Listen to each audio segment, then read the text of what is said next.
Tonight's story is Thumbelina by Hans Christian Andersen.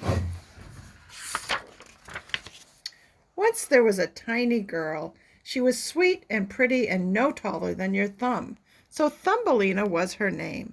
Every night Thumbelina slept in a bed made from a walnut shell with a violet-petaled mattress and a rose-leaf coverlet.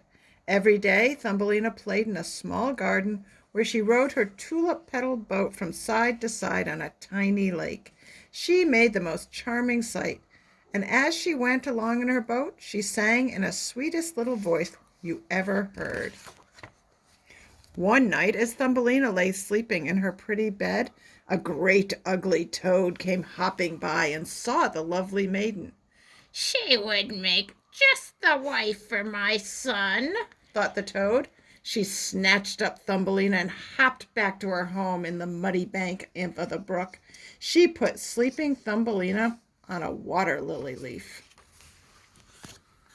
In the morning, poor Thumbelina woke up and saw where she was. She cried most bitterly. The big green leaf had water all around it, so she could not possibly escape.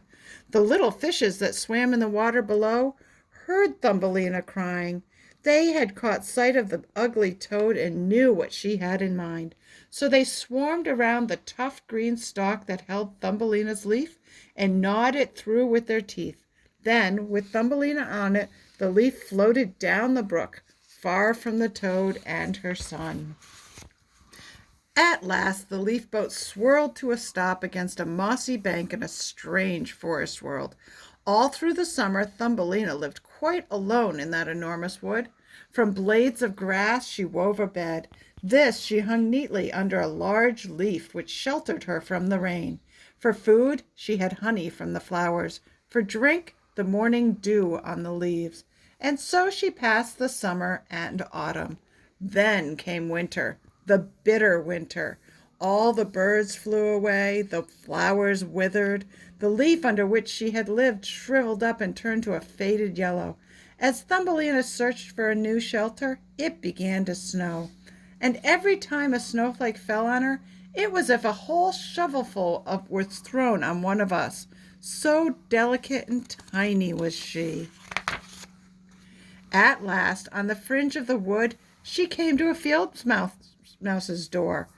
"You poor thing," said the kindly mouse when she found Thumbelina shivering at the door. "Come into my warm room and have a bite with me." The mouse took a liking to Thumbelina at once and invited her to stay for the winter. "Just so you keep my rooms tidy and tell me stories," she said. Thumbelina happily agreed. In the evenings, the field mouse's neighbor often came to call. He was a tiresome old mole. "But his house is even snugger than mine," the mouse said, "and he wears such a lovely black velvet coat.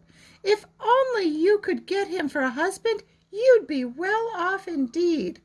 Thumbelina had no intention of marrying the mole. He couldn't bear the sunshine and flowers that Thumbelina loved so much, and he said all sorts of rude things about them.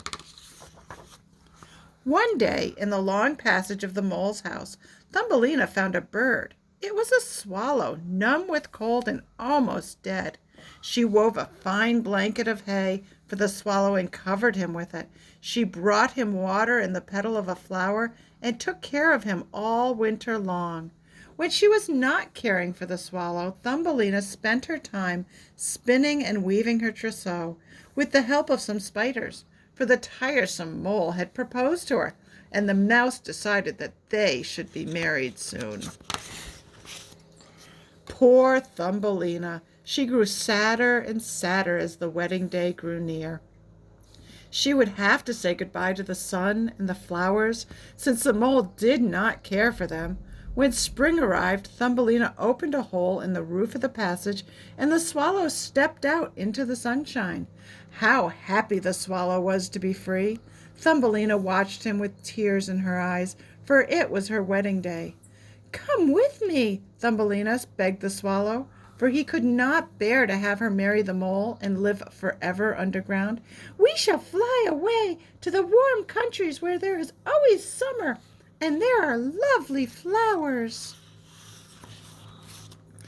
"Yes!" cried Thumbelina. "I will come with you." She climbed onto the bird's back and tied her sash firmly to his feathers. Then the swallow flew high into the air, over lakes and forests, over mountains of everlasting snow. At last they reached the warm countries where the grapes grew on sunny walls and oranges ripened in groves. The swallow flew on. They came to an ancient palace of shining marble, which stood among the green lakes beside a blue lake. Here the swallow flew down with Thumbelina. He placed the tiny maiden on a broad flower petal. There, in the middle of the flower, was a little man no bigger than Thumbelina. He was the king of the spirits of the flower.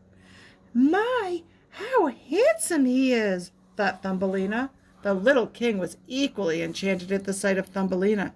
He asked what her name might be, and if she would be his wife.